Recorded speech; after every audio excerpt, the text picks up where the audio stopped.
Back. We're back with a new stream. The tour of Egypt. So come and join me. Yeah. We in the house. We in the house. So this is a little educational tour, which is I sussed it out before, which is pretty great, and this is awesome. Little thing they have in the game.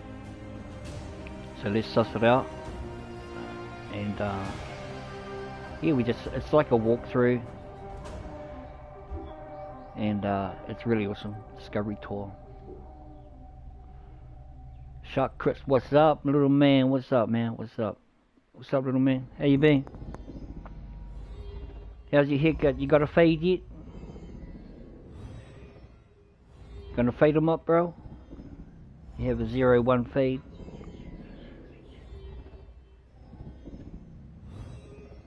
Nice, bro. First like 2, eh?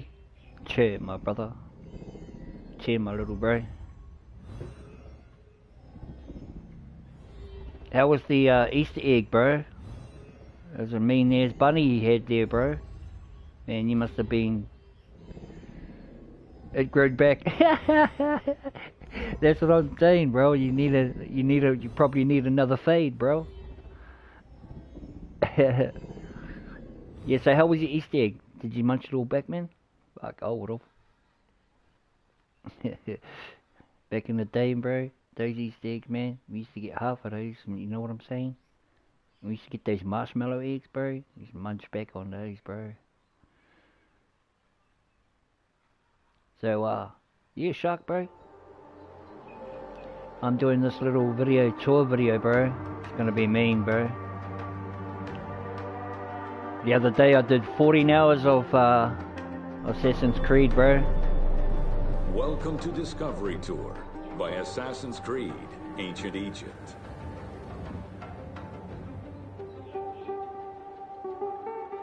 Yeah, man. Pretty good. Yeah. I did a stream on that as well. It's my 100 subscriber stream. Go check that out, man. Smash the like on those videos, you know what I mean. Much appreciated.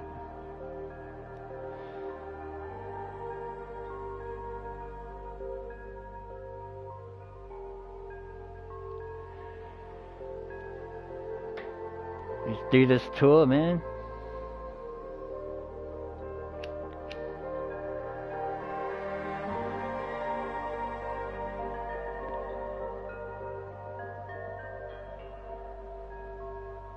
Hey, Refgate, man. What's up, my man in the house right there? What's up, Ref? What you up to, G? I just saw your videos come up on my feed, bro. On your football and all that. Awesome.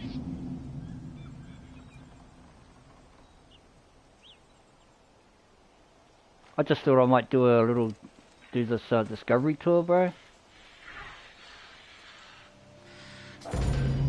Welcome to Alexandria, planning of the city. Alexander's plan to build his great city began with a verse from Homer's Odyssey. There is, in front of Egypt, in the sea with many swells, an island called Pharos. Guided by these clues, Alexander the Great founded his future city at the western end of the Nile Delta.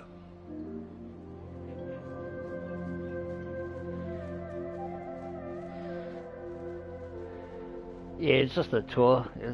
This is really awesome.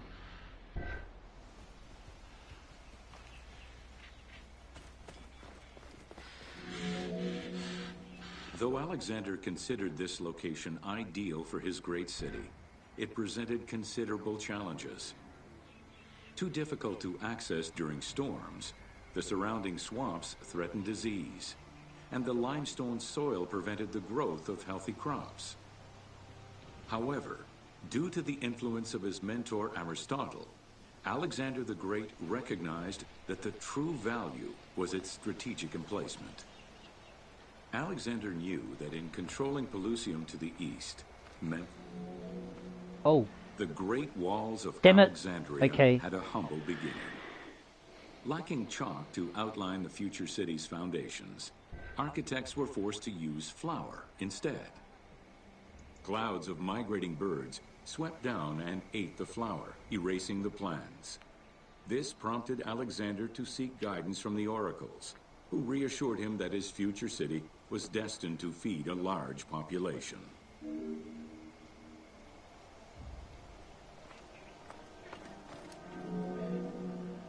Excavations led by Mahmud Bey el-Falaki in the 19th century revealed that the wall enclosure measured approximately 5.2 kilometers in length and 2.2 kilometers in width. It was roughly 9 meters in height.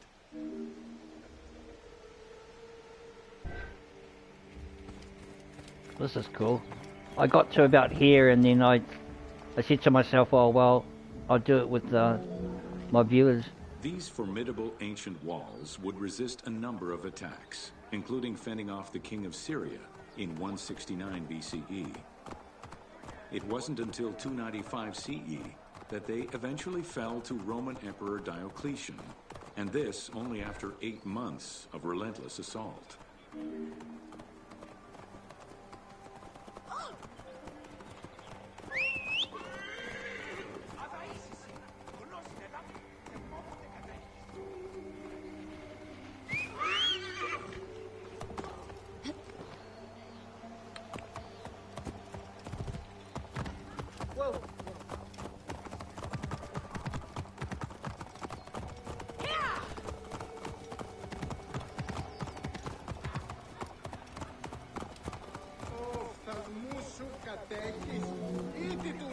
Alexandria's principal architect, Dinocrates, chose a Hippodamian grid plan.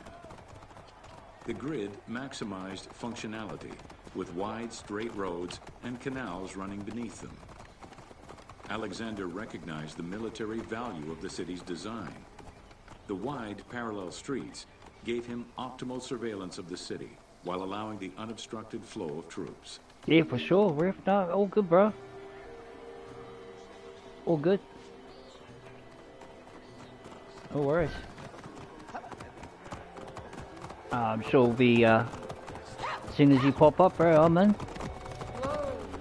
So, you know, I mean, enjoyed that break away from the stream, you know, kind of thing. Which is always good, you know.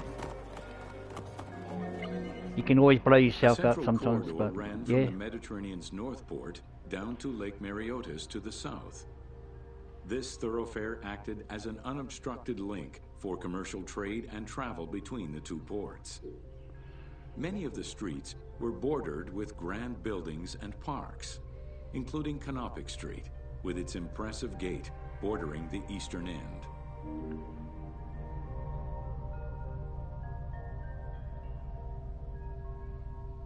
Yeah, take care, Riff. For sure, bro.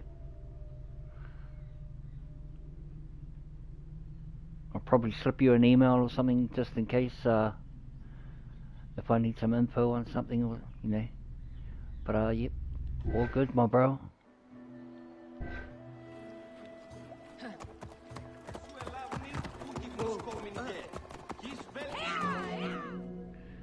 Alexandria was most likely built upon an already existing Egyptian village. Upon its completion, the Egyptians reviled the city, Nah, refusing to not call yet. it by its founder's name.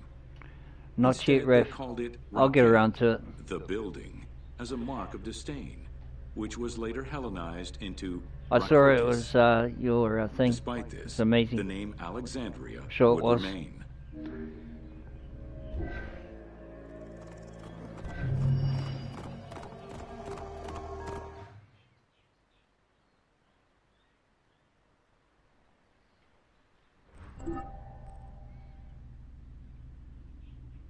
Okay, where are we going? Mysterious 4 stations.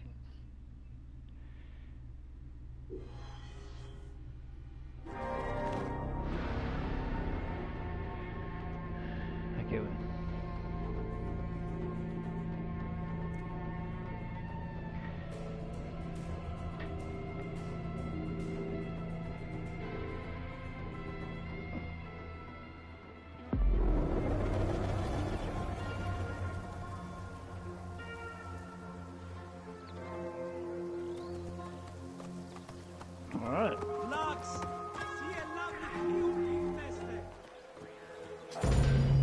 Welcome to the Moseon of Alexandria.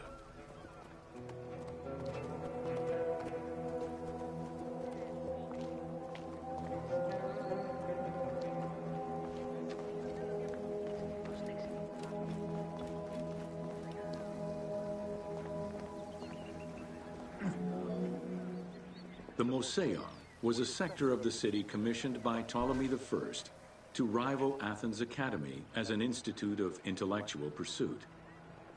Dedicated to the 9 inspiring muses, the Moseon became a great center for philosophical and scientific enlightenment. It welcomed scholars from many kingdoms, inviting them to share knowledge in literature, science, and geography.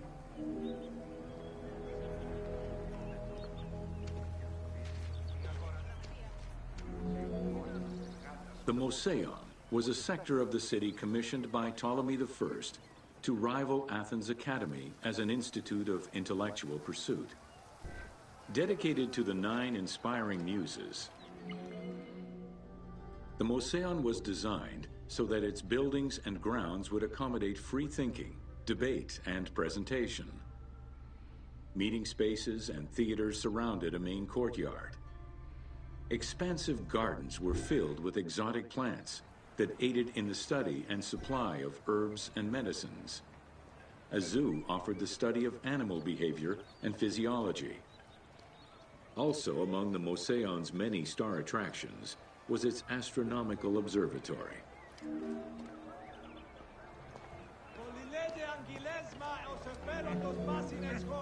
Herophilus was a physician who lived most of his life in Alexandria. He was able to perform the dissection of human cadavers on a large scale due to the permissiveness of the city in such matters. Among many other discoveries, he learned that the brain was central to the human nervous system. He also extensively mapped the blood system and measured the pulse with the aid of a water clock. It is reported that Hey in man, his thirst always to brother. understand human Just anatomy, doing a tour, bro. he performed 600 vivisections on live prisoners. This is awesome.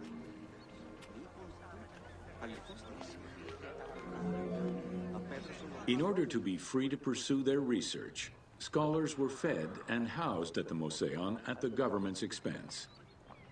This freedom provided Alexandria scholars a meeting space for intellectual pursuits and a haven for spiritual peace. Though nothing remains of the original Moseon, it lives on as the legacy of our modern museums.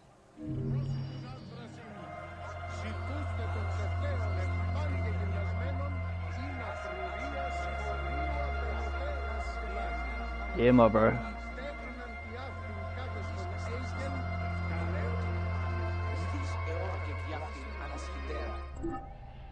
Alright, we're gonna go from 3 stations.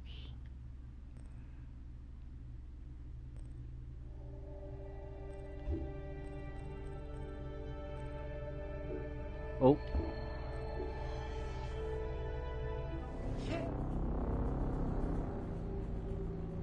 Alright.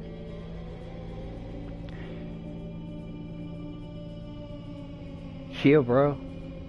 Loving this stuff, bro. This mean is.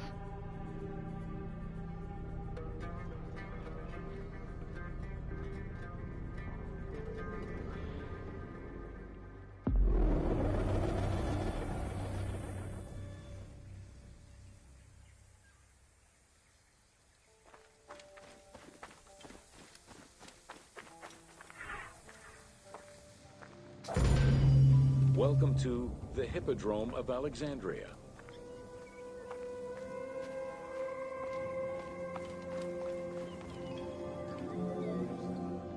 The main hippodrome of the city was called the Legeon, in honor of Lagos, the ancestor of the Ptolemies. Alexandrians were great lovers of horse racing. They were fascinated by the rivalry of these races. The agon, as it was said at that time, that every competition brought. It was a struggle for glory.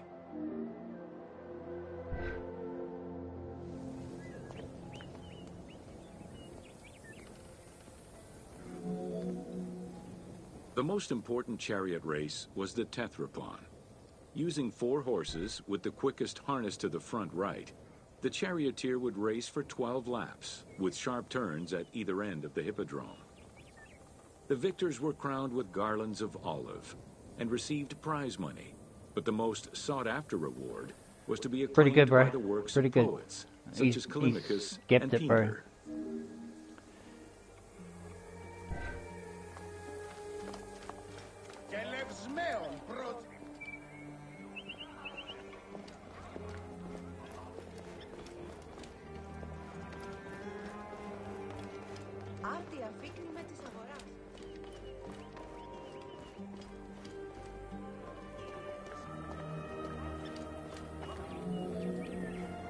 Ye hymns that rule the lyre, what god, what hero, aye, and what man shall we loudly praise?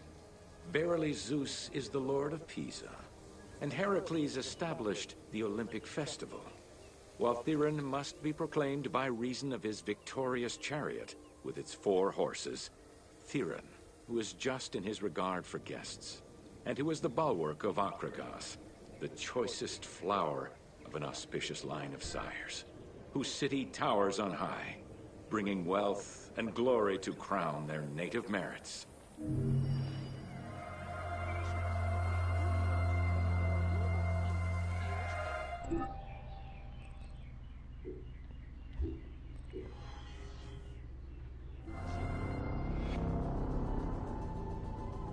On to the next.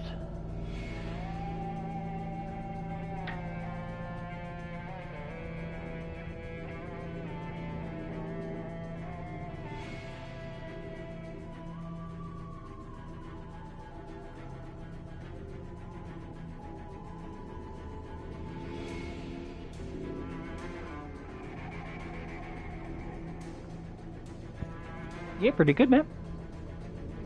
Kill him.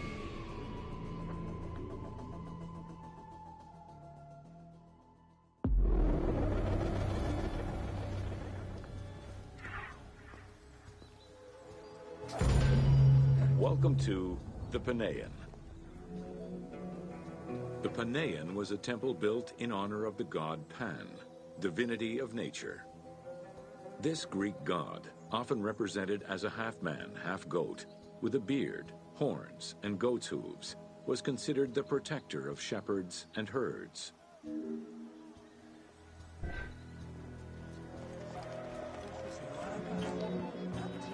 Pan's attribute was his namesake musical instrument, the pan flute. His temples were usually located in caves and on high mountains, and were frequented by shepherds. It is likely that Mediterranean cults adopted the imagery of Pan to symbolize the Christian devil.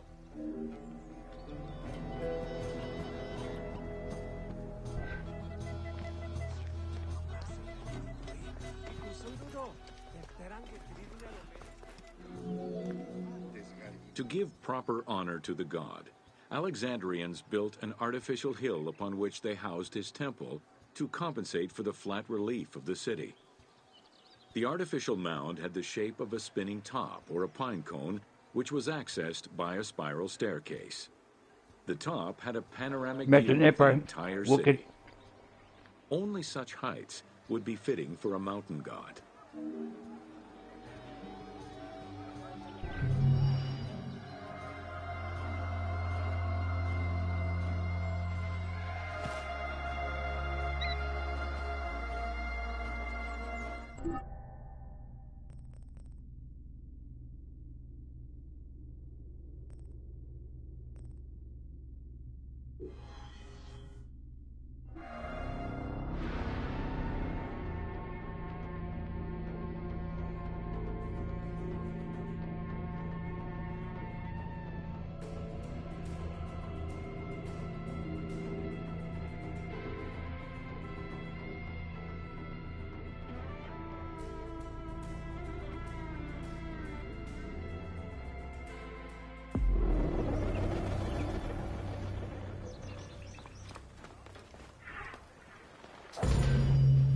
Welcome to the Islands of Ferris.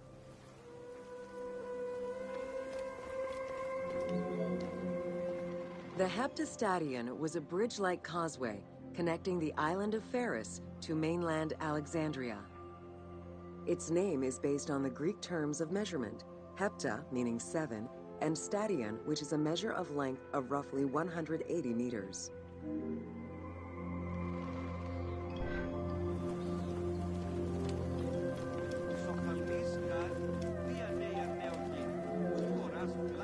Since its construction would separate the Grand Port to the east and the Port of Eunostos to the west, it was designed with channels at each end.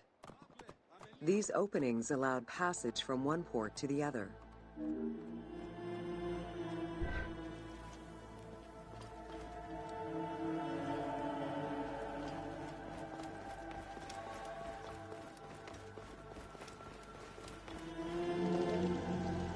Along with creating separate harbors for the commercial and military shipping, the causeway served as a main aqueduct for the island's inhabitants.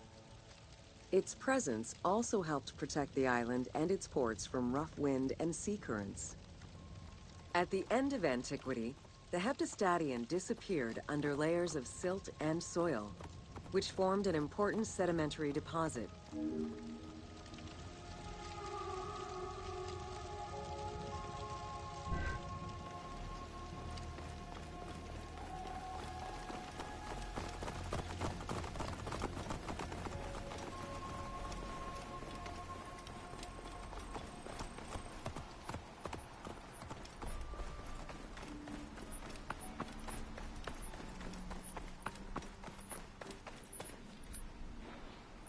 Yes, that's hard.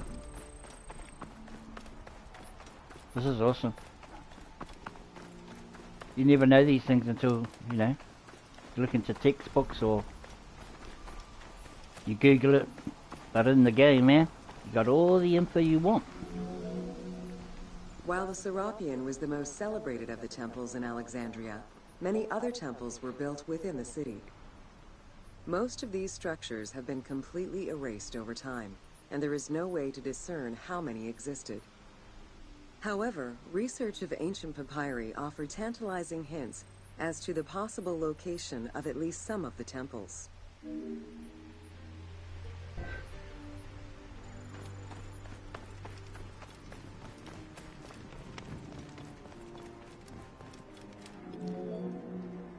Both papyri and coins reveal evidence of many temples built for the gods. Poseidon, the god of the sea, likely had an edifice in his honor west of this island, as well as on the mainland. This temple next to you is dedicated to Isis Pharia, the divine protector of the lighthouse. This location hosted annual celebrations in the month of April, known as the Sacrum Pharia, in connection to the lighthouse. In her incarnation as Isis Fortuna, the goddess carries a rudder and a cornucopia, both symbols of good luck for navigators.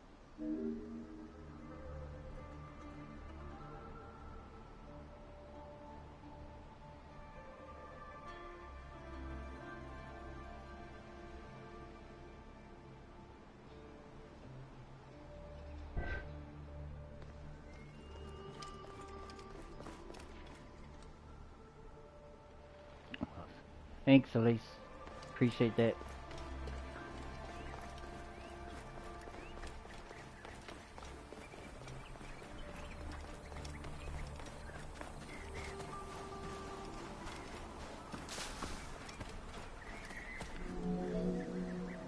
Considered one of the 7 wonders of the ancient world, the Lighthouse of Alexandria was a source of great pride for the inhabitants of the city. Construction began under Ptolemy I's reign and lasted 15 years. It was completed during his son's rule. Once completed, the lighthouse was dedicated to the gods for the salvation of those who sail the sea.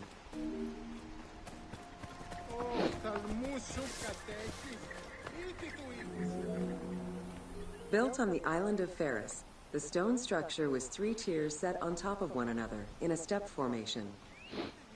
The second floor consisted of an octagonal tower, and the top floor was a cylindrical tower topped by a statue. The interior provided space for staff rooms and a ramp which allowed the transport of fuel to the upper floors.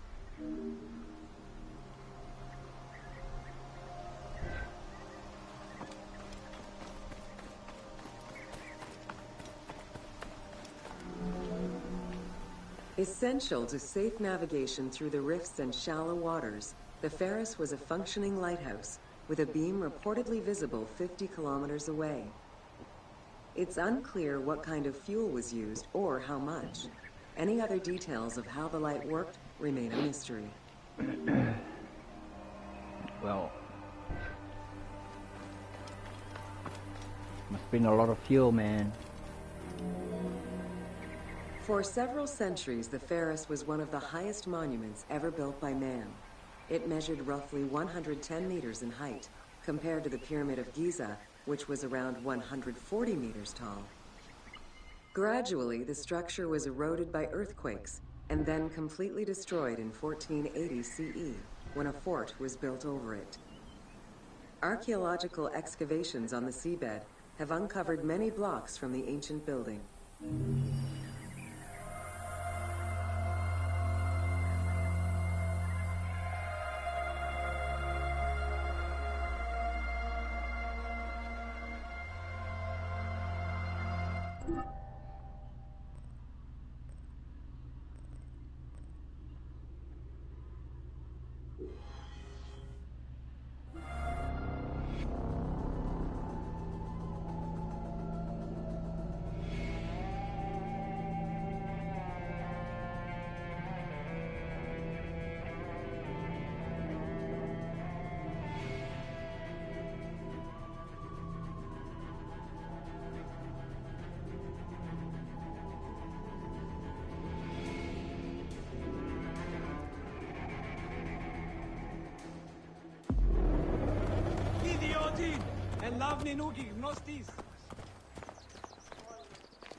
Welcome to the Serapion of Alexandria.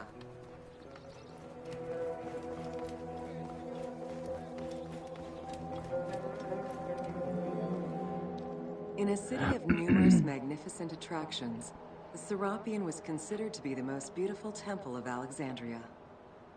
Located southwest of the city, on a small hill known as the Acropolis, Well, we got Fortnite House. What's up? Thanks for coming along to the stream. Upon foundations which Primo had is existed hit the like since button, the man. reign of Ptolemy I Sub, Soter. you know, sub if you haven't already. We're supposed to be checking out like Egypt. I suppose we get on to Egypt real soon. I mean Egypt. I mean Alexandria's in Egypt, but I mean you know, I suppose this is where we got to start. Okay. Visitors of the Serapion climbed 100 steps to reach the courtyard. Libraries were installed in the porticos surrounding the square building, with its roof and columns adorned with gold and gilded bronze. Pharaohs were generous to the temple, as were several Roman emperors after Egypt's conquest. An inner temple housed the statue of Serapis, dedicated to healing the sick. Nothing, bro. Just play games, bro.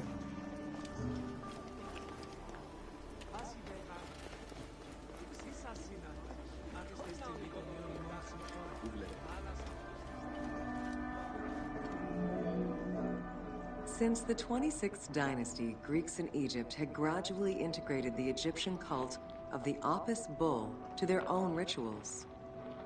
With the establishment of the Ptolemaic dynasty, the cult of Apis was further integrated into Greek religion. During his rule, Ptolemy I chose to merge Egyptian and Hellenic gods into a syncretic divinity named Serapis. This name was the result of the amalgamation of Osiris and Apis. With this new deity, the Ptolemaic dynasty managed to accommodate similar belief sets for two different cultures, bringing about a new dynastic cult.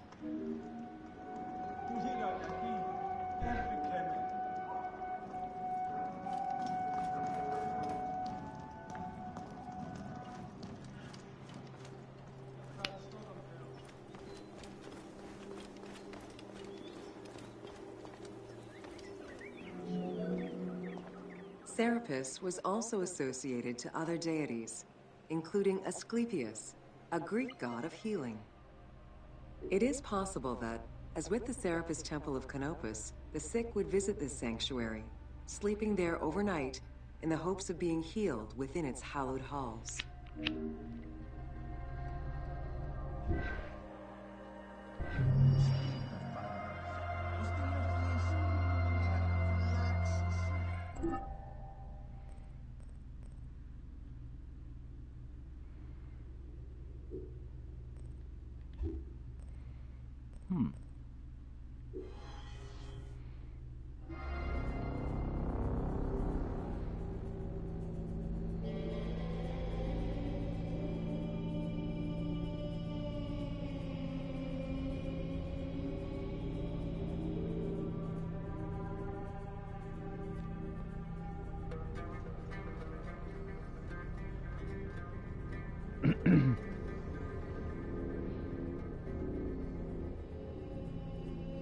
Yeah, appreciate it, Alex. For sure, man.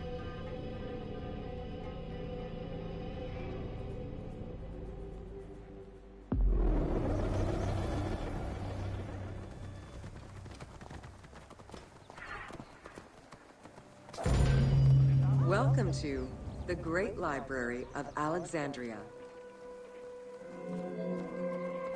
Near the district of royal palaces and within the Moseon was the most famous library of all antiquity. The Library of Alexandria was built to house all of human knowledge. At its pinnacle, the library was believed to contain over 700,000 parchments.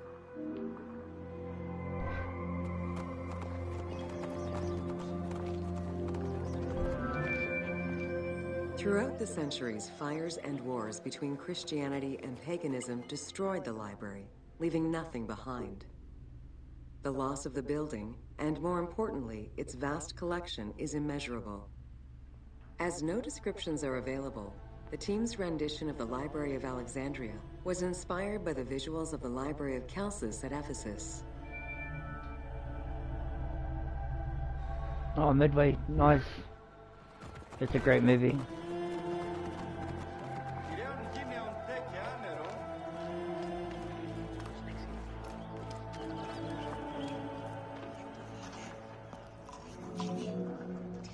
While much of the collection was purchased at the government's expense, the library also obtained books through other means. Any books owned by travelers coming through the city were seized to be copied for the library. The copy would then be returned to the owner, and the original entered into the library's collection.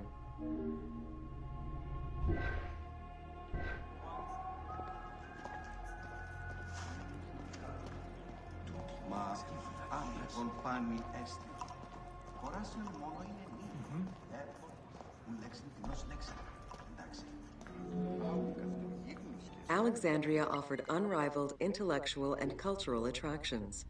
Eminent scholars from Athens, Rhodes, and other Greek centers traveled to the city to learn and engage with other free thinkers. Both the Moseon and the library were at the center of groundbreaking ideas and creative expression.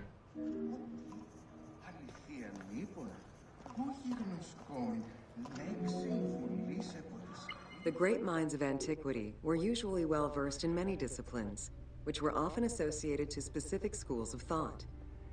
The Peripatetics, the Stoics, and the Cynics were among the most well-known schools of the time. It is clear that Alexandria lived up to its fundamental role as a city for intellectuals, nurturing many great minds whose impact reverberates through our modern world.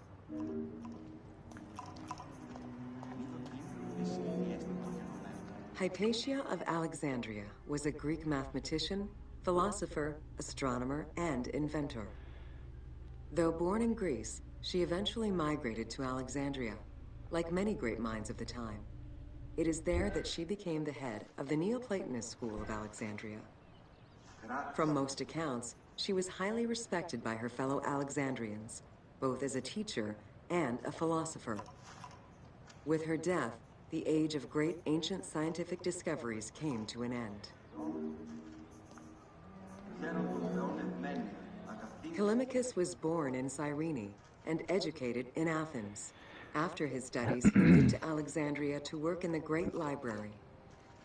A poet and a critic, he strongly rejected the epic format of Homeric poems, and instead fervently supported a shorter, more judiciously formulated style of poetry. His epigrams and elegiac poems were emulated by later poets. His work was extremely popular, second only to Homer's own works.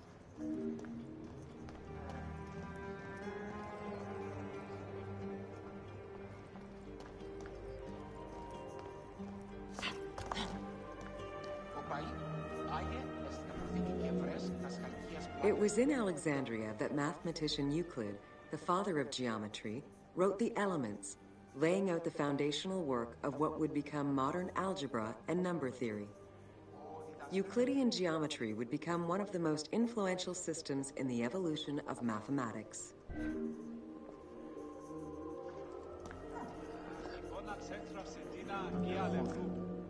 How do you calculate the circumference of the Earth? With a camel, 2 sticks, and shadows cast by the sun. This is what Eratosthenes of Cyrene described in his principal work, Geography, while he was director of the Great Library of Alexandria. He is credited for the invention of the armillary sphere around 250 BCE.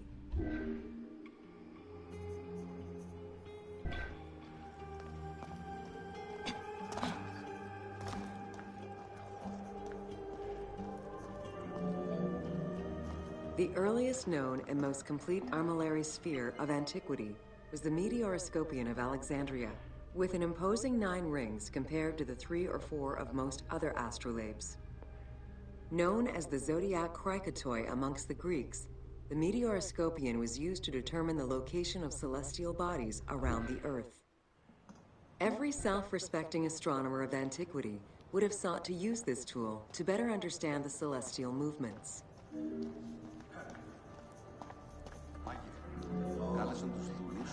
Pythagoras of Samos was a well-known and respected philosopher and mathematician. He is best known for the Pythagorean theorem. However, there is proof that the theorem existed in Babylonia and India long before Pythagoras was born, casting some doubts as to who exactly originated the theorem.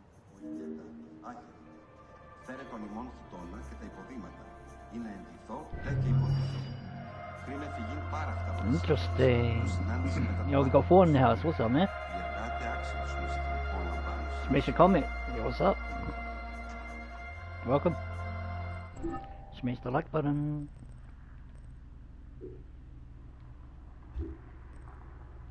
Don't mind. That'd be great. Appreciate it.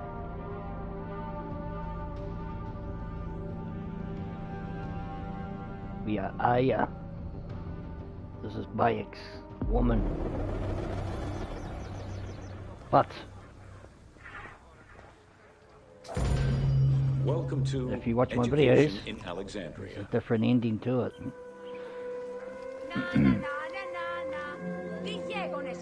The education of young Alexandrians did not differ from the one generally dispensed elsewhere in ancient Greece. At the age of 7, the child was taken in charge by a tutor, who then became responsible for instilling an elementary education as well as good moral principles.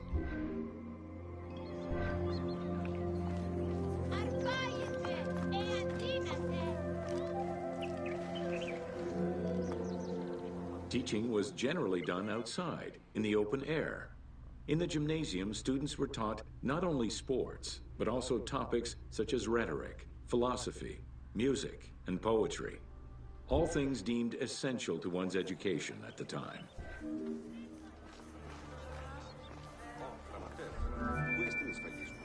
Here, both girls and boys are shown attending a class given by one of the rhetoricians of the era. The team made the choice to show both genders attending class within the context of the game world. Even though it is historically inaccurate, the team felt it was not necessary to prioritize historical sexism over inclusive gameplay.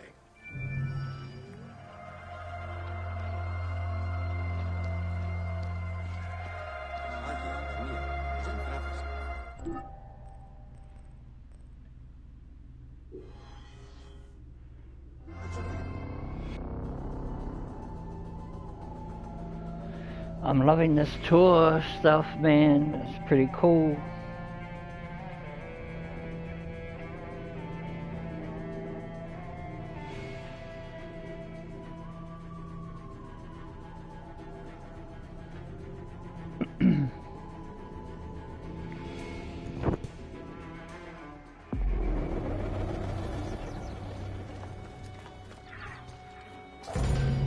Welcome to Alexandria, City of Celebration.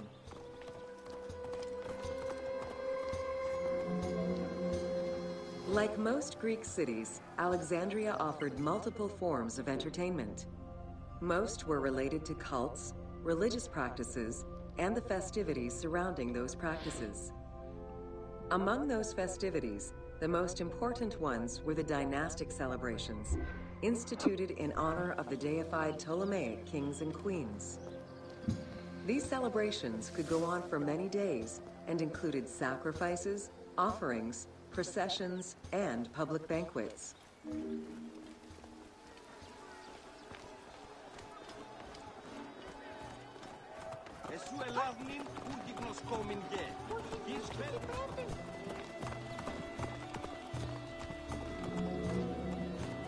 Games and competitions were organized whenever possible in locations such as the stadium, the hippodrome, and the gymnasium.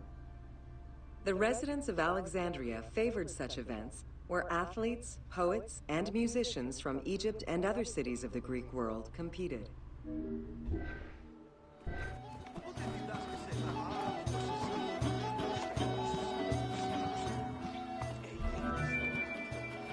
Like all good Greek cities, Alexandria had a theater. The architecture of this structure is Roman in style. This is because the team duplicated a theater from Cyrene. Roman theaters were usually semicircular and built from scratch on a flat area with structures designed to enhance oration. Greek theaters were more oblong in shape, similar to a horseshoe, and favored the slopes of natural hills to support their acoustics.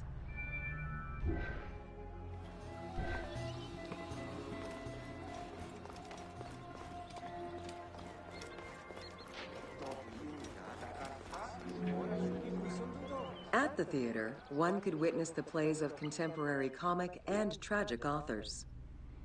The play you are witnessing below is Menander's Dyskolos, more commonly known as the Grouch, a late and popular entry in the Greek comedies.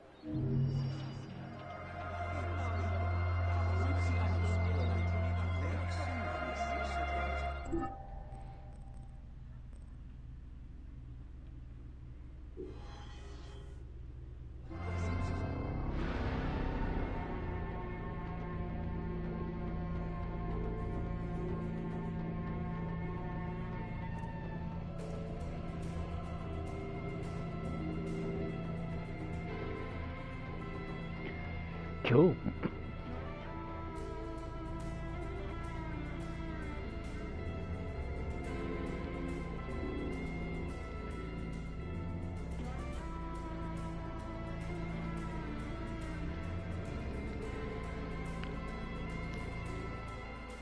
Yo, Carl, if you're still there, bro. I did a 14-hour stream, bro, the other day, completing the whole storyline. Bro, it was mean, bro. Welcome to Alexandria. The ports of Alexandria were a major commercial hub, effectively connecting Egypt with the Mediterranean regions and beyond. A tremendous amount of materials and goods flowed through the city on a daily basis. The large port market was called the Emporion. It was there that merchandise was traded by the ship owners, called nakliros.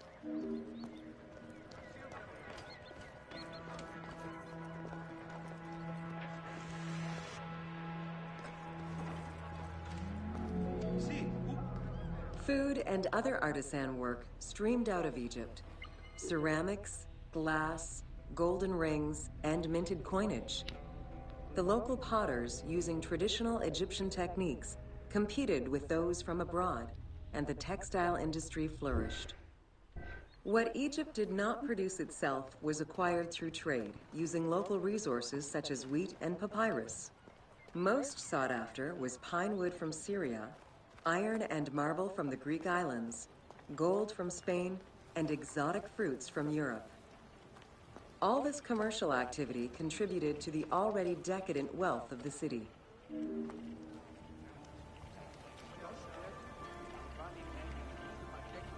Oh, okay, this is like for photos. Okay.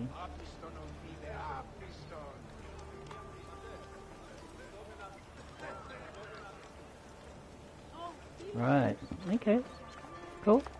Nice feature.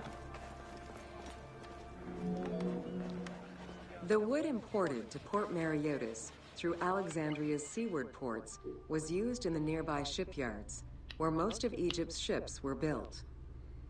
Employing tens of thousands of shipbuilders, the shipyards contributed to establishing the Egyptian fleet as one of the mightiest of the era. Any wood not used in shipbuilding was further disseminated through Egypt for various purposes.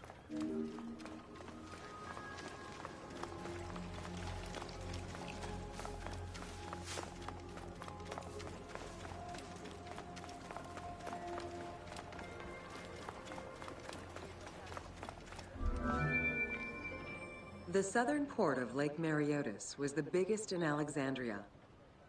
Save for a branch angling westward, the lake's size in the Ptolemaic era was roughly 40 to 50 kilometers from north to south. Its waters were maintained by a steady runoff from the Nile. In addition to the lake, a man-made canal was created to assist in the transfer of goods from the city to the port using barges, though it is not represented in the game due to its size. Wow, true. Too massive. Far out.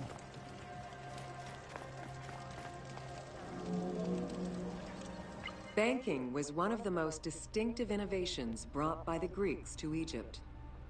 The centerpiece of Alexandria's wealth was the royal systematization of taxes on almost everything. Basic items such as salt, oil, beer, wheat, and linen were heavily taxed. As a result, the royal treasury of Alexandria was able to ensure the economic stability of most of the administrative areas of Egypt.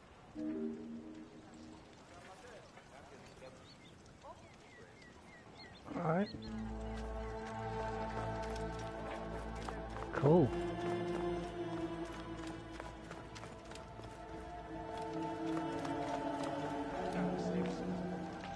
By the late 12th century, the channel feeding the lake from the Nile silted up. Lake Mareotis lost its connection to the Mediterranean, as well as most of its water, as the lake slowly evaporated to a fraction of its former size. In modern times, Lake Mareotis is being kept alive through irrigation. However, only about 17% of its original size remains.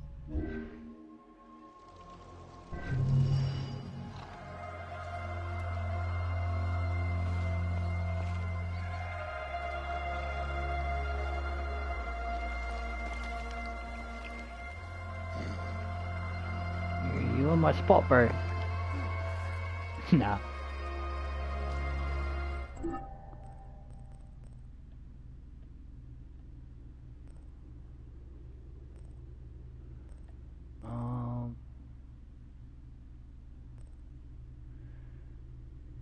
Have you done that one? Right.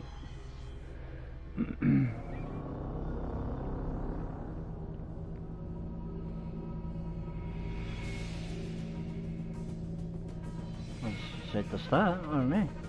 Introduction to Alexandria. Come on, we've already done it.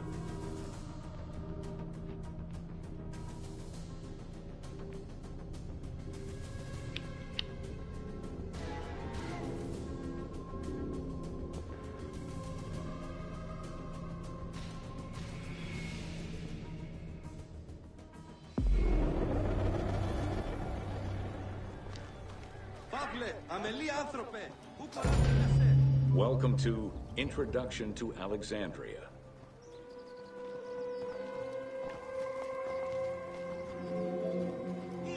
After After conquering Egypt in 331 BCE, Alexander the Great decided to build a new city, which, as per his habit, he named after himself.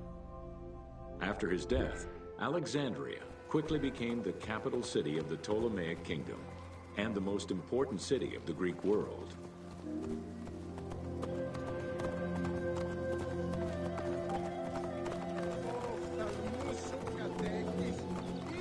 The city was built between the Mediterranean Sea and Lake Mareotis, which resulted in Alexandria becoming a crucial cultural hub and trading center.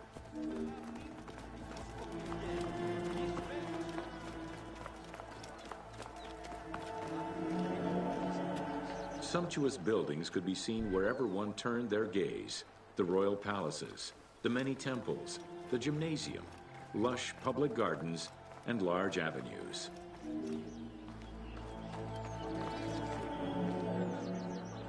With its incomparable beauty and advantageous geographic location, Alexandria attracted foreigners, intellectuals, and traders. One of the most cosmopolitan cities of the ancient world, Alexandria supplanted even Athens as the most important Greek city in history. Egyptian obelisks were highly prized by Roman architects. While Roman design previously favored the use of a single monument, Egyptian obelisks tended to come in pairs and were generally located at the entrance of temples. Several ancient Egyptian obelisks are still in existence today, though many are spread out across the world in locations such as Paris, Rome, New York, and London. All of this shows that Alexandria was significantly influenced by the rich past of Egypt.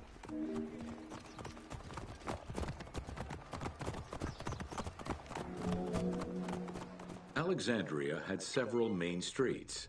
Its most famous artery was the Canopic Way. It was lined with sumptuous buildings, houses, and temples, and was roughly 8 kilometers in length. Far out. This street was one of the most important shipping entrances to Alexandria and often hosted processions and festivals.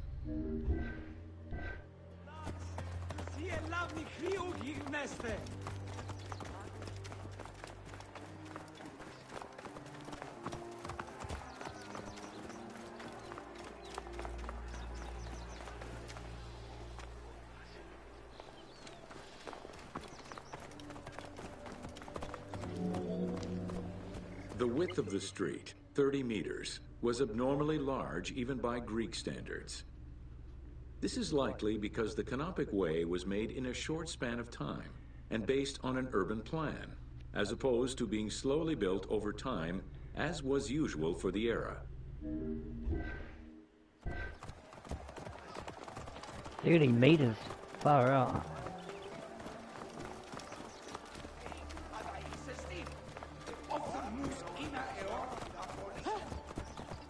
Look at these dudes, man. Lucky we're not in the game, bro. You know what I'm saying? We'll be dead.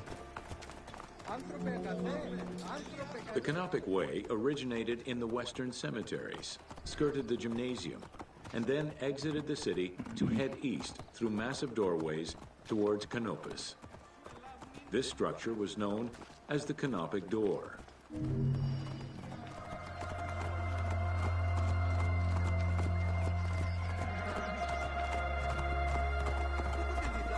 Wow.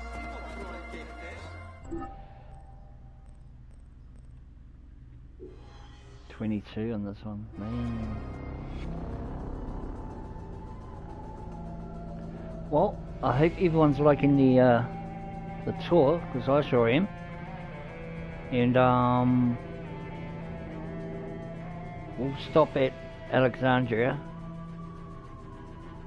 and on the next vid we'll carry on to the next place in Egypt. So we'll do Alexandria first. Welcome to the Siege of Alexandria.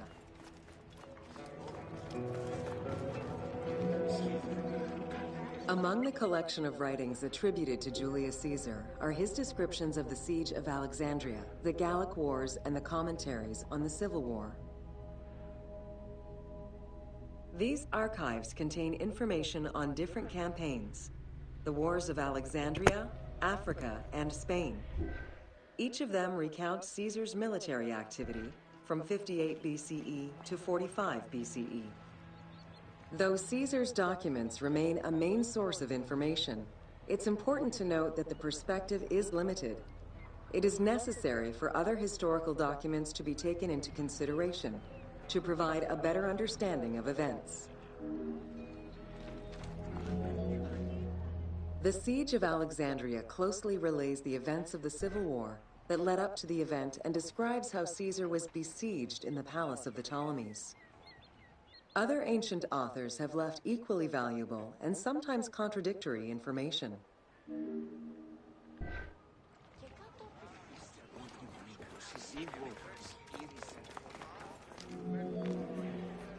In the events leading up to the Siege of Alexandria, Cleopatra VII and her brother were fighting over control of Egypt. Young King Ptolemy XIII's regent, Pothinus, had firm control over the young pharaoh, and an outmaneuvered Cleopatra soon went into hiding. This set the stage for Pompey's arrival in Alexandria. Having lost his battle against Caesar in 48 BCE, the Roman general turned to his allies, the Egyptians, for safe harbor. But on the advice of Pothinus, Ptolemy XIII had Pompey assassinated in the hopes of earning Caesar's favor. This would turn out to be a most unfortunate decision.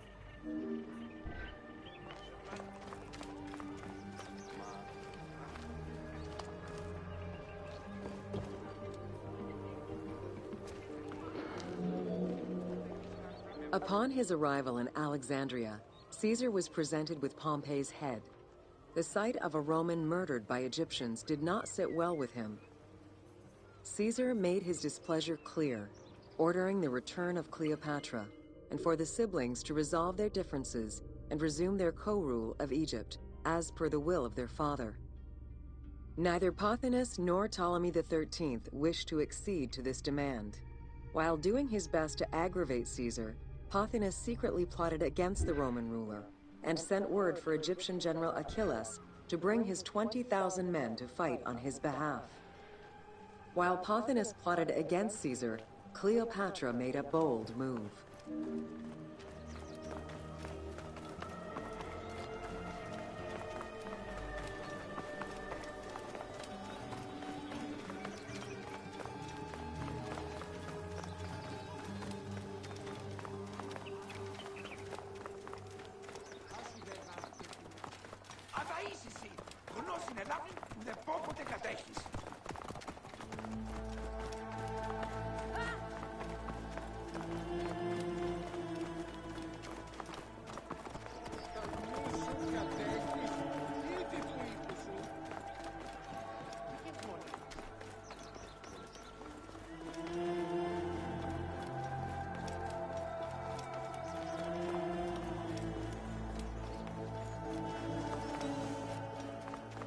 Wow.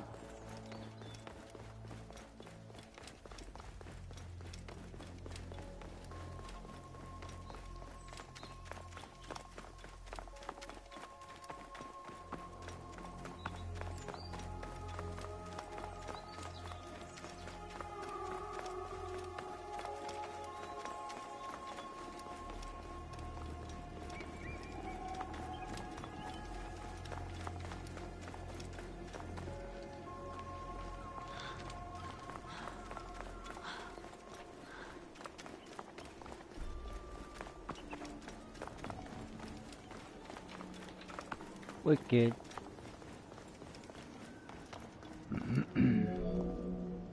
There are various descriptions of the encounter between Caesar and Cleopatra. One report states that she snuck into the palace alone at night. Another account claims she was accompanied by an ally and was brought inside the palace wrapped in a carpet bag. Though exactly what happened at this fateful meeting is up for debate, what is known is that Cleopatra met with Caesar and earned his approval. Pothinus and Ptolemy XIII were most vexed with this turn of events.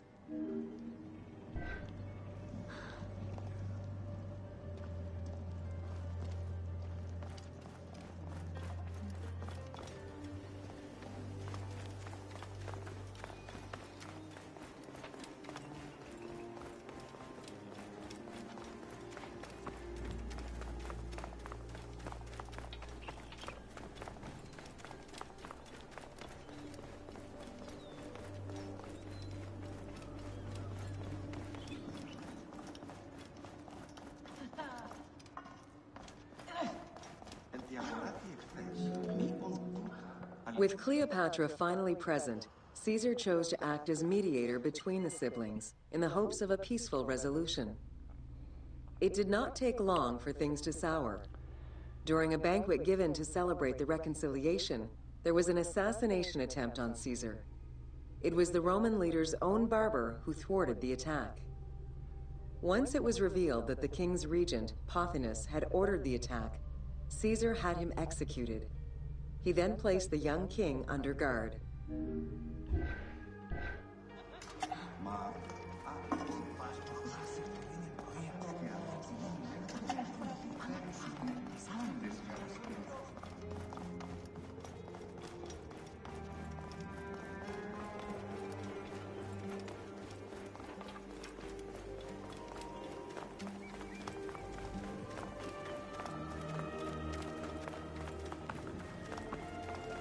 I'm loving this tour, bro. It's awesome.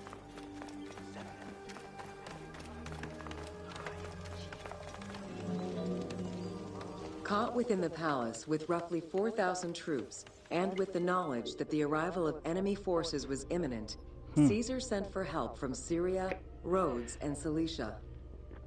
He ordered his men to dig a ditch around the palace and build a wall leading to the harbor. This would ensure Caesar's access to the sea. When Egyptian General Achilles arrived in the city with 20,000 men, the battle for Alexandria began.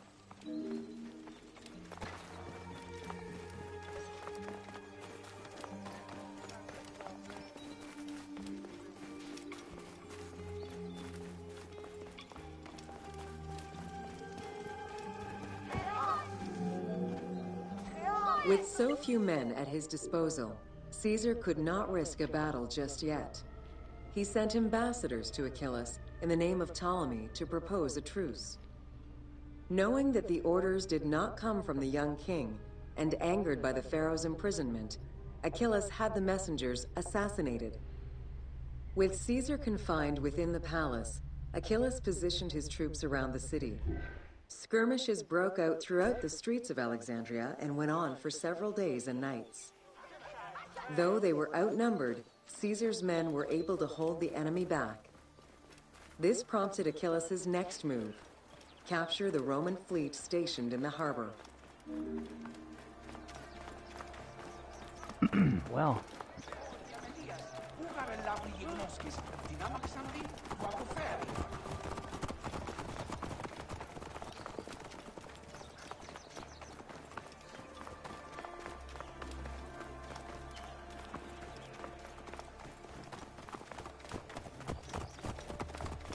Look at these rude dudes just pile right in front of me on their horses, and I have to run.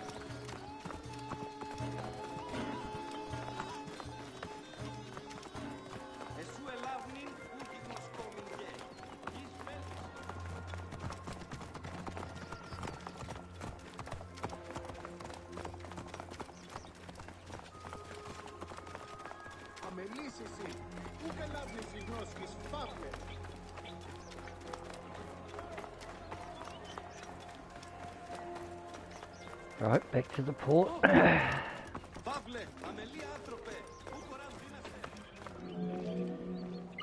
Although the palace offered protection, losing the port meant the end of help and supplies.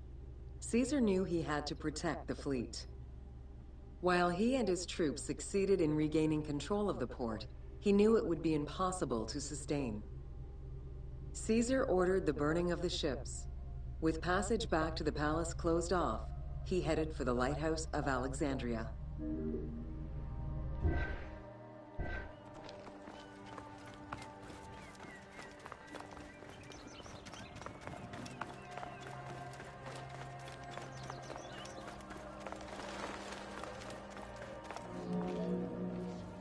Fighting their way through the Egyptian troops, Caesar and his men eventually reached Pharos Island. There, they took refuge within the lighthouse. With easy access to the open sea, Caesar was able to send messages to his allies requesting reinforcements and more supplies. The island fort also allowed him to control access to the harbor by relying on the chains used by the Egyptians to control. Oh, damn it. The exact chronology of events during the war in Alexandria remain imprecise. Conflicting accounts raise questions as to when, and even if, the Great Library of Alexandria was burned Sorry, down guys. at all. One account states that during the fighting, docks and warehouses were burned, and this was the fire that spread to the library. In another account, when Achilles cut off the harbor, Caesar had to leave the safety of the palace to defend his ships. As the enemies battled across the port, their arsenals set ships ablaze, and this destruction spread to the library. I don't know. In either case, the Great Library was not completely destroyed. Experts point out that its location was too far from the harbor, and much later texts refer to the Great Library as being intact. Warehouses near the harbor contained manuscript copies awaiting export, and it is more likely that these documents were destroyed than the Great Library itself. The destruction of the Great Library may have been due to a number of fires over the ages. Its end was probably closer to the 4th century CE, when the Christian Emperor Theodosius I ordered the closure of all pagan temples. While some documents survived after being moved away, it remains unclear just what knowledge may have been lost.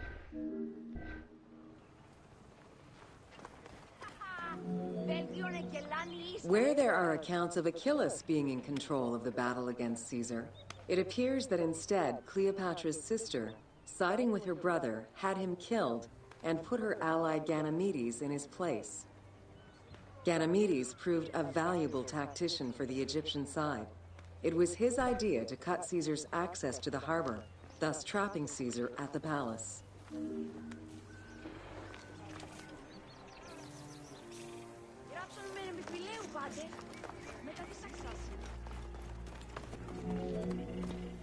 During the time of Ptolemy I, canals had been dug throughout Alexandria to provide fresh water. Ganymedes had his men take control of these canals. After isolating their own water supply, he had his men pour salt water into the canals and cisterns that led to Caesar's camp.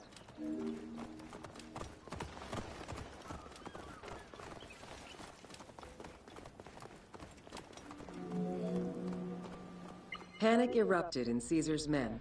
They wouldn't last long without fresh water.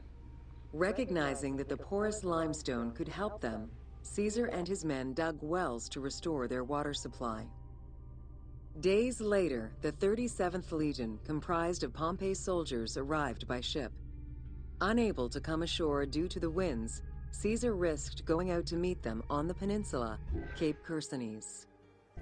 When the enemy learned Caesar's location, they rushed to intercept.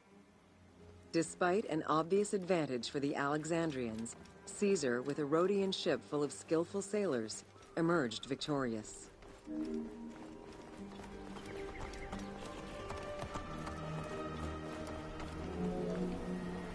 With help from the Allied ships, Caesar's victory enabled him to push the Egyptians back and secure the lighthouse. Gaining control of Pharos Island sent the Alexandrians into the sea and swimming back to the city. However, Caesar's fortification of the island didn't last long. The enemy regrouped and were set to storm the island. Panic-stricken, in spite of Caesar's encouragement, many of his men then fled their posts, either by ship or jumping into the sea.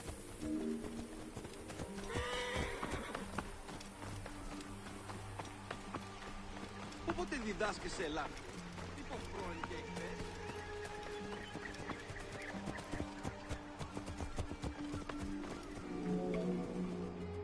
Caesar attempted to retreat, but Port Eunostos' harbor was overrun with enemy ships, preventing escape. Reportedly, Caesar gathered his papers and leapt overboard in an attempt to swim to an Allied ship farther out. Historian Cassius Dio claimed that Caesar would have drowned if he hadn't been able to remove his purple garment. Still, he managed to swim the distance and survive. The Alexandrians recovered the cloak and used it as a trophy to commemorate the Roman debacle.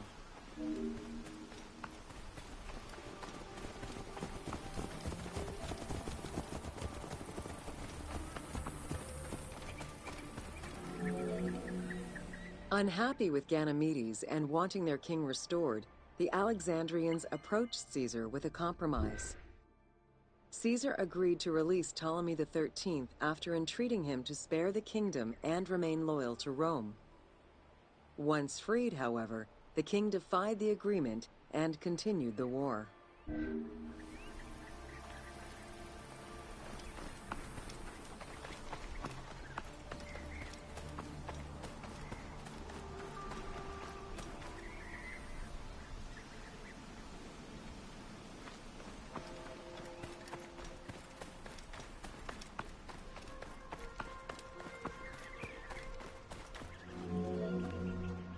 By this time, a faithful ally of Caesar's, Mithridates, arrived in Egypt, clashing with Ptolemy's troops at Pelusium. Outnumbering the enemy, Mithridates secured the region between Pelusium and Alexandria. Ptolemy, warned of Caesar's ally marching on Alexandria, sent his troops to prevent passage over the river. Mithridates warned Caesar in time, and the two groups confronted the armies of Ptolemy in the Delta. In the Battle of the Nile, the Romans gained the upper hand, sending the Egyptians fleeing. In the tumult and panic, King Ptolemy XIII drowned in the Nile.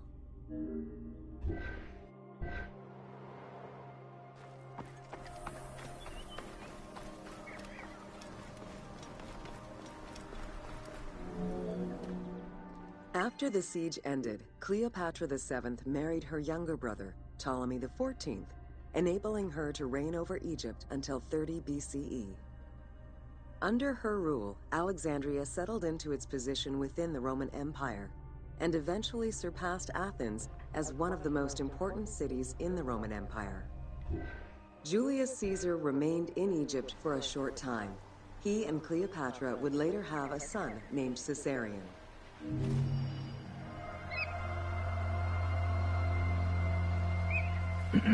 Absolutely. So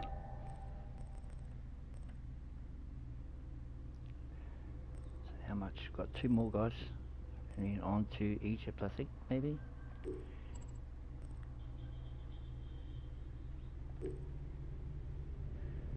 Okay, yep, two more, and then we can go to passport. But I think we'll do this last two, and guys, we'll be out of here. Yeah.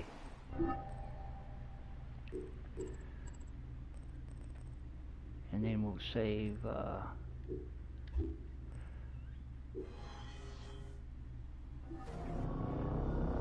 for another bit. We'll save another tour for another bit.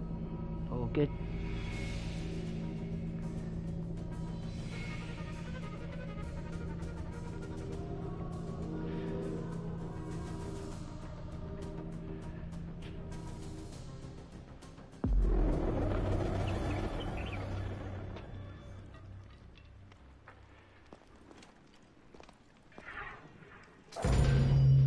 Welcome to Cleopatra, Queen of Egypt. Cleopatra VII Theophilopator ascended the throne in 51 BCE at the age of 18. Though her early attempts to maintain power were often challenged, she eventually prevailed and became the sole ruler of Egypt. According to Plutarch, she was the only Ptolemaic pharaoh to speak the Egyptian language. Her intelligence, coupled with a good education and a great political mind, allowed her to make the alliances necessary to maintain the independence of Egypt while Rome was becoming a Mediterranean empire.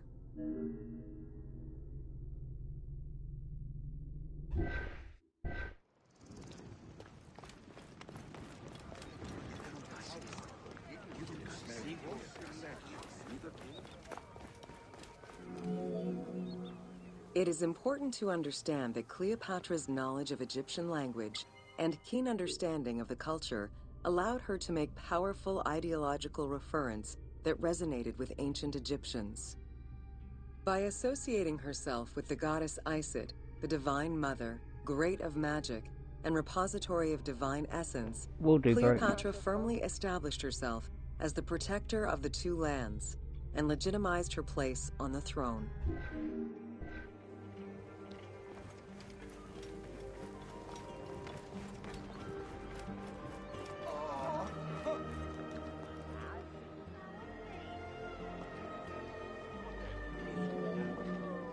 Upon his death in 51 BCE, Ptolemy XII Aulus bequeathed his kingdom to his daughter and eldest son, Cleopatra VII and Ptolemy XIII. As was custom, the siblings were married. The new pharaoh was 10 years old, his sister wife 17. The early years of their reign were not easy. Between 50 and 48 BCE, droughts and floods aggravated Egypt's problems. General Achilles and the royal advisor Pothinos kept intervening in the young ruler's political decisions and eventually colluded to turn Ptolemy XIII against Cleopatra. By 48 BCE, Cleopatra was in exile.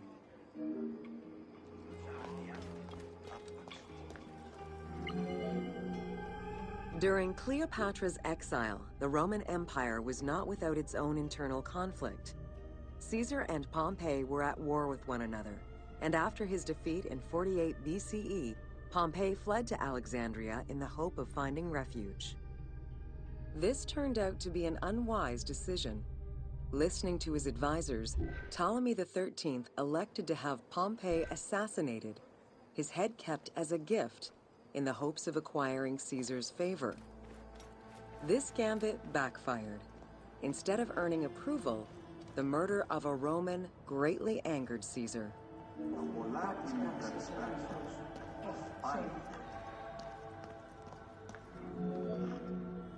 Cleopatra, aware of Caesar's anger against Ptolemy for the murder of Pompey, decided to take advantage of the situation.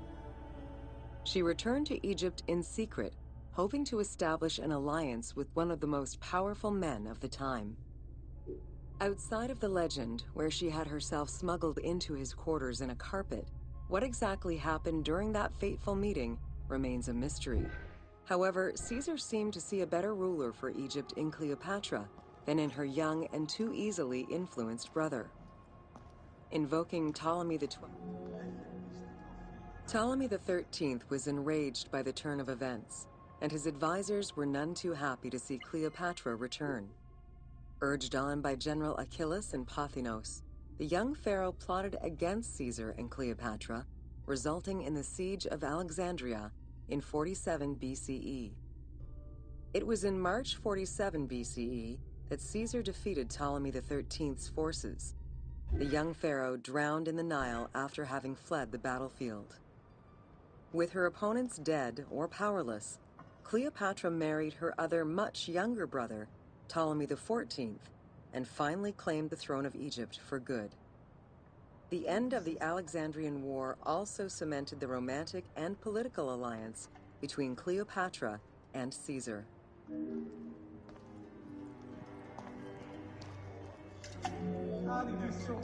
In June of 47 BCE, Cleopatra gave birth to a son, whom she called Caesarion. Caesar did not accept the boy as his heir, choosing instead his nephew Octavian. Nonetheless, on his return to Rome, Caesar invited the queen and her brother husband to stay in the city. Her presence still drew much disapproval from the Senate.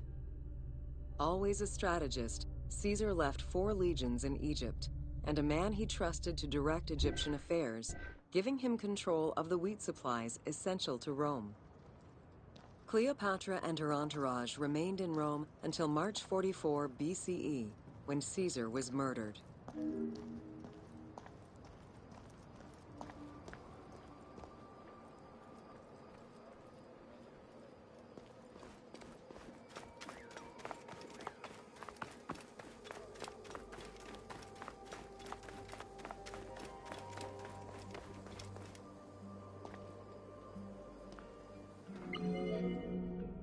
Caesar's most faithful ally, Mark Antony, often visited the Queen of Egypt during his stay in Rome. Unlike most, he recognized the legitimacy of Caesarion, the natural son of Caesar. Antony knew he would need the riches of Egypt in order to fight Octavian and claim the Roman Empire. Cleopatra, in return, saw a powerful ally. In the winter of 41 BCE, she arranged a sumptuous tour of Egypt by boat to show Antony the wealth of her country and the power she held as its ruler. A romantic and political relationship followed. the Roman Senate was once again most displeased. To calm spirits in Rome, Antony married Octavia, sister of Octavian. In other words, she was one of those. Despite his marriage to Octavia, Antony remained Cleopatra's lover, and she gave birth to their children. Cleopatra increased her kingdom's territory and started a political propaganda alongside her lover in Egypt and beyond. She hoped to create a Ptolemaic federal empire with Alexandria at its center. Antony eventually repudiated his Roman wife for the Egyptian queen, much to the dismay of the Roman elite. However, while Mark Antony focused on Egypt, Octavian carefully gained military and political ascendancy over him in Rome.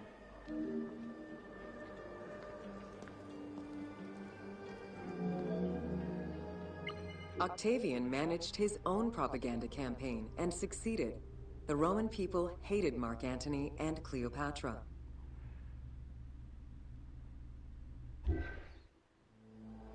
To avoid the censure still inherent in attacking a fellow Roman, Octavian simply declared war against Egypt. Rome's power still reigned supreme. The powerful Egyptian fleet, led by Cleopatra as well as Mark Antony's forces, were defeated in 31 BCE PM. in Actium. In the afternoon. 2:20. Octavian arrived in Egypt in 30 BCE to formalize his victory.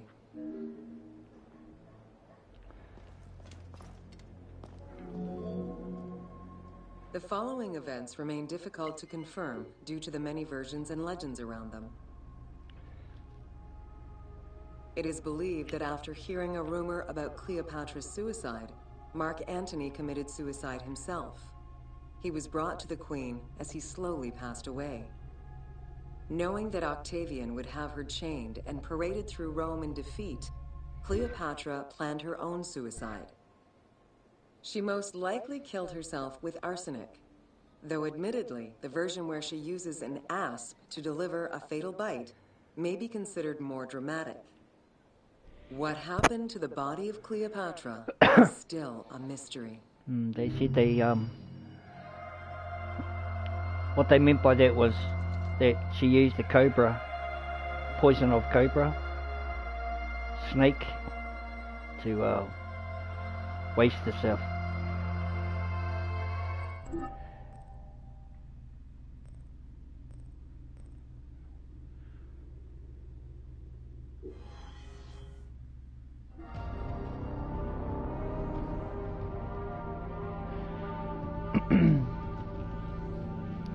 Okay, last one guys, and then that'll be the end of the stream for this one for Alexandria.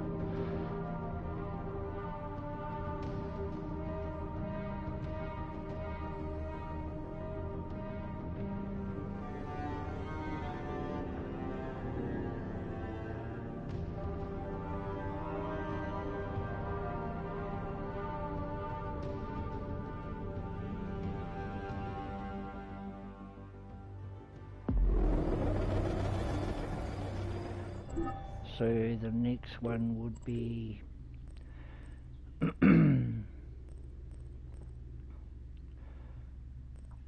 we'll do the Romans because it's got the shortest. We'll do Romans next.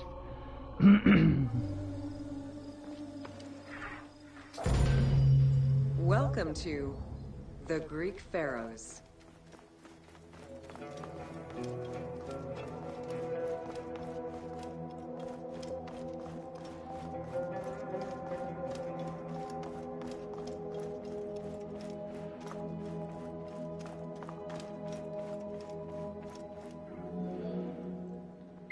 Pharaohs were considered divine incarnations of the gods.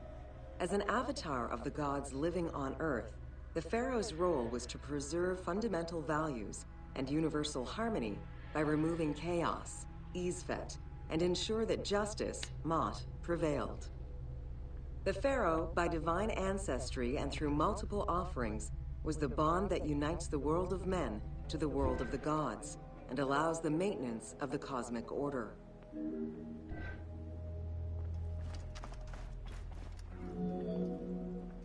The Ptolemaic dynasty reigned over Egypt from 305 BCE to 30 BCE. The dynasty was called the Ptolemies of the Lagids, in recognition of the founder of the dynasty, Ptolemy Lagos, a Greek general and close friend of Alexander the Great. While Macedonian, Ptolemy Lagos understood that to be accepted by the Egyptian people, he would have to adopt their traditions. Upon assuming the title of pharaoh, he changed his name to Ptolemy I Soter, meaning savior.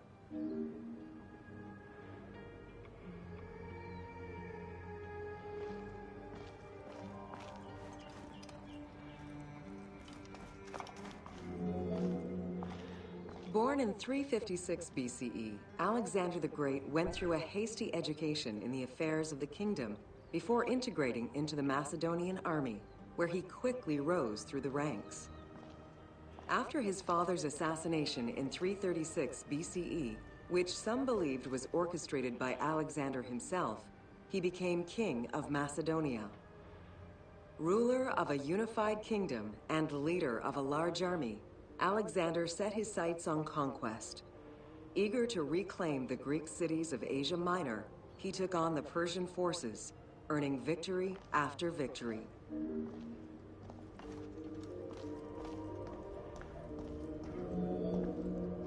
Ever victorious, Alexander the Great marched on, laying siege to city after city until he reached Egypt, where the Persians were defeated yet again. Viewed as a liberator by the Egyptian people, Alexander decided to become pharaoh in due form. He traveled to Thebes to make a sacrifice to Apis, then went to the oasis of Siwa, where he was proclaimed son of Amun. Officially pharaoh of Egypt, Alexander spent much of the winter there and founded the city of Alexandria. Perhaps not coincidentally, being pharaoh allowed Alexander to spread propaganda to prepare further conquests. He resumed his military campaigns in 331 BCE.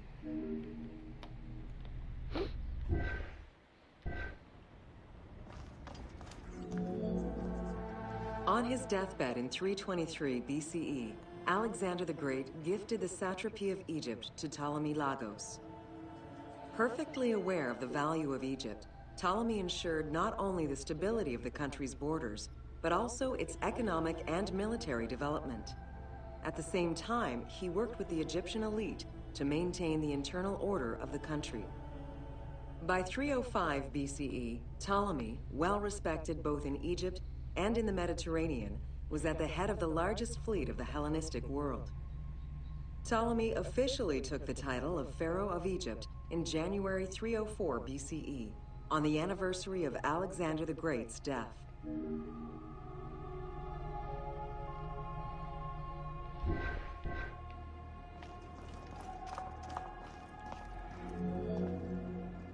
Alexander died in Babylon in 323 BCE. His remains were placed first in a solid gold sarcophagus, and then within another. The casket was carried in an ornate custom wagon, gilded and set with precious stones, and pulled by 64 mules crowned with gold.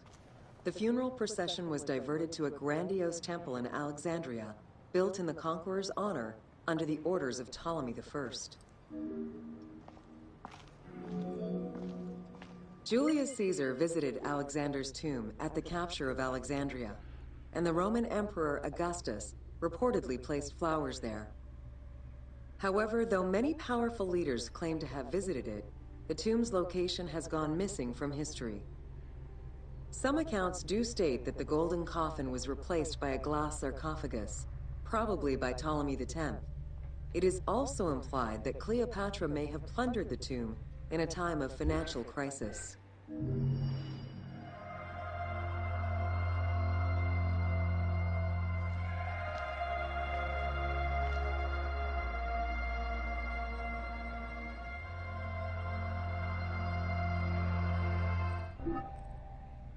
Alright guys, we finished Alexandria, the tour, and this one here, okay. We can do another video on the Romans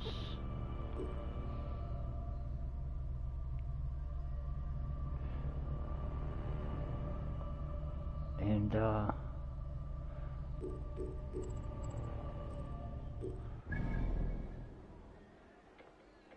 okay. So these are all the, okay, cool.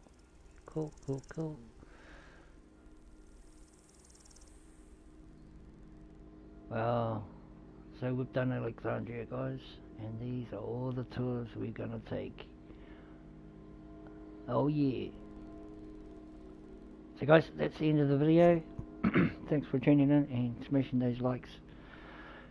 And I hope you enjoyed that, because I enjoyed it. I can't wait till get the geezer, the main one. This is what I'm looking forward to. But all these are going to be awesome. It's a great educational thing going on. And till the next one, guys, we'll carry on the tour to the Romans. So until the next time, catch you guys on up. Be safe, take care, stay indoors, wash your hands, and stop making babies. Aight? Nah. Later, guys. I'm out. See ya. Peace.